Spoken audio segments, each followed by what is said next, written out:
भक्त था जब भयंकर संकट में तो स्वयं प्रकट हुए हनुमान जी और फिर जो चमत्कार दिखाया हर कोई रह गया हैरान। दोस्तों, जिस पे हनुमान जी की कृपा हो फिर भूत प्रेत तो क्या खुद मृत्यु भी उस व्यक्ति का कुछ नहीं बिगाड़ सकती। बजरंग बली का भक्त हमेशा निडर रहता है क्योंकि बजरंग बली अपने भक्त को कोई आँच नहीं आने देते। यही कारण है कि बजरंग बली के भक्त आपको दुनिया भर में देखने को मिल जाएंगे और भारत में हनुमान जी के मंदिर भी आपको सबसे ज़्यादा देखने को मिलेंगे। दोस्तों, हनुमान जी अपने भक्तों के अधीन होते हैं। उन्हें जब भी याद करो वे अपने भक्त की सहायता के लिए दौड़े चले आते हैं। ऐसा ही कुछ हुआ उत्तराखंड के एक छोटे से गांव में रहने वाले महेश जी के साथ। महेश जी का गांव उत्तराखंड के पहाड़ियों पर स्थित है जो कि घने जंगलों के बीचों बीच है। गांव में करीब 8 से 10 लोगों का परिवार रहता है और गांव में ही एक छोटा मंदिर भी बना हुआ है। महेश जी अपने माता पिता और पत्नी के साथ इस गांव में रहते हैं। उनके गांव से बाजार करीब 20 से 21 किलोमीटर दूर है और वहां जाने के लिए घने जंगलों के बीच से होकर गुजरना पड़ता है। महेश जी के गांव के लोगों का अगर कुछ भी काम होता है या बाजार जाना होता है या फिर दूसरे गांव तो वे सुबह सुबह निकल पड़ते हैं और कोशिश करते हैं कि रात होने से पहले वे अपने घर पहुंच जाए, क्योंकि रात के समय उस जंगल में जंगली जानवरों के साथ साथ भूत प्रेत आदि का भी खतरा बढ़ जाता है। कोई भी रात के समय गांव से बाहर नहीं निकलता। महेश जी हनुमान जी के भक्त हैं और हर रोज सुबह गांव के उस छोटे से हनुमान मंदिर में वे पूजा के लिए जरूर जाते हैं। महेश जी के पिता बुढ़े हो चले थे और बुढ़े शरीर में बीमारी बहुत जल्दी लगती है। महेश जी के पिता को भी एक बीमारी थी जिसकी दवाई चल रही थी।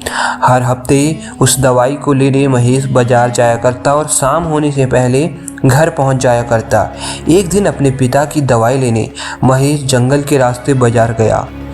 वहां उसे उसके स्कूल के दोस्त मिल गए जिनके साथ बात करते करते शाम कब हो गई महेश को पता ही नहीं चला।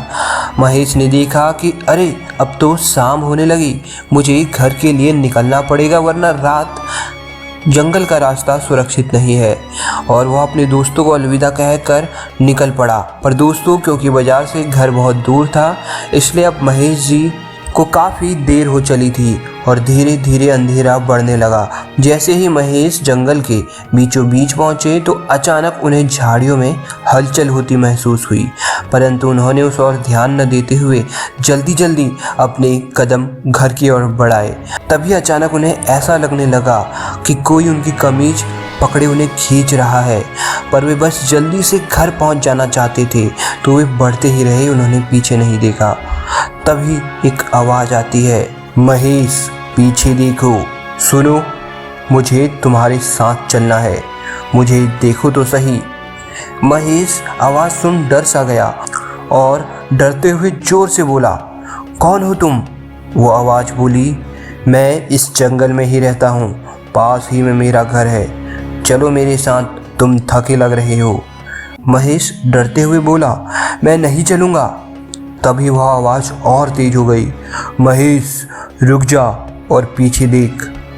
अब महेश समझ चुका था कि उसके पीछे जो कुछ भी है वो महेश को मार डालेगा।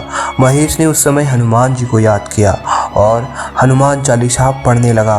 तभी एक तेज बिजली आसमान में चमकती है और फिर वो आवाज़ आनी बंद हो जाती है।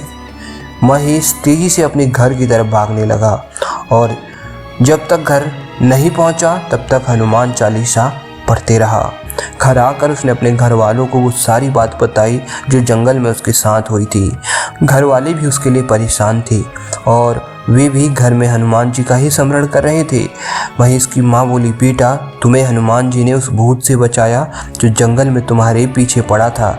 महेश का पूरा परिवार अगले दिन हनुमान मंदिर पूजा के लिए गया। महेश तो हनुमान जी की प्रतिमा के आगे हाथ जोड़ लेट गया क्योंकि हनुमान जी की वजह से ही उसे दूसरा जीवन प्राप्त हुआ था। दोस्तों, हनुमान जी की कृपा आप पर बनी रहे।